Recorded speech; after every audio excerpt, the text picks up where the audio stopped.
KC transcription number 77. Start.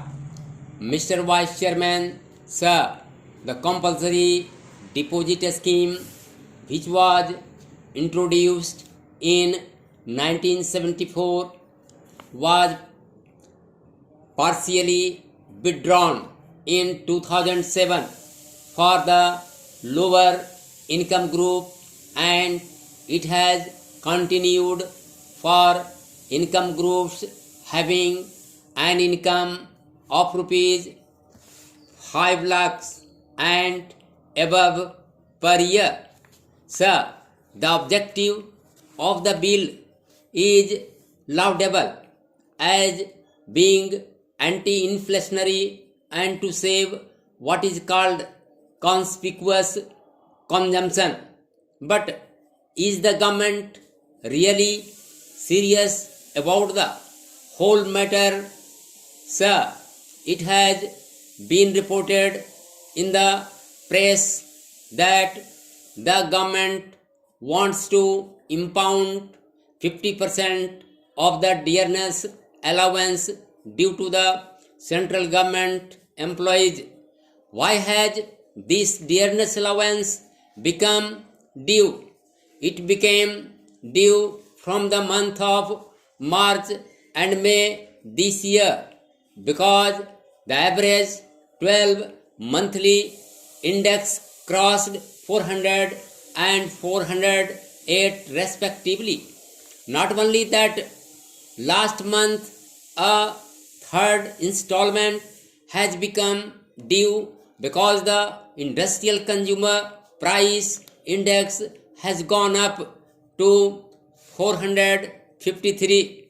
All this is because the government's policy about controlling the prices has been a complete failure. Without controlling the price line, the government will not be able to achieve anything. It will help neither the country nor the poorer sections of the people. I think the government has not decided what should be its price policy.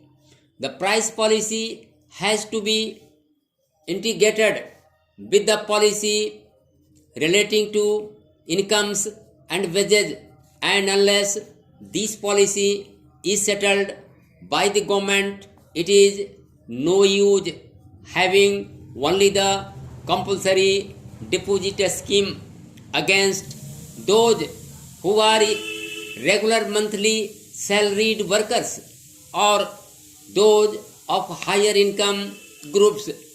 But even though they may be of higher income groups, with the high escalation of costs and the index going up so steeply, their purchasing power is already eroded. Therefore, I would like to know from the government what steps it is going to take for the stabilization of cost of living, which has to be the main objective of any economic policy.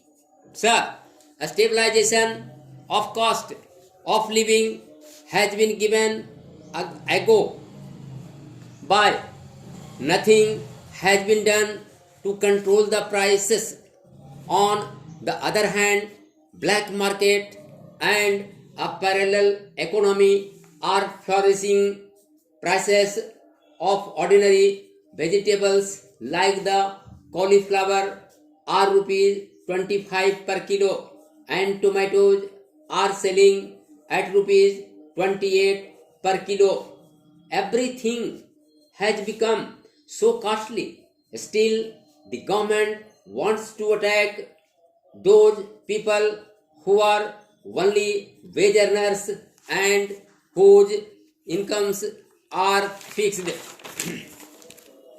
There is a fear that with the financial accounting year coming to a close, the bonus question will come up, and this government which has no other policy except to fleece the workers and its employees, will come forward with a sort of an ordinance or a bill by which they will deprive the workers of their bonus, or they may ask them to deposit it with the government. As I said earlier, this government must decide about its policy. The government must come out with decision to have a national pay policy for all the government servants, including those of the state governments. And therefore, it is very essential that a national pay commission should be appointed to decide the policy so that working classes and employees can cooperate in the economic development of the country. I find that the government is not taking any steps to prevent black marketing or to run the public distribution system effectively. Hardly 4 lakh public distribution shops have been opened as against the total population and the working class population. It is a very meager number. Therefore, the worst affected persons due to the rising prices are the poor people, the toiling masses, and the entire working class. Therefore, sir, my submission is that instead of continuing such schemes and having only piecemeal legislations, will the government decide a price policy for stabilization of the cost of living, which is very essential to have more economic development and prosperity.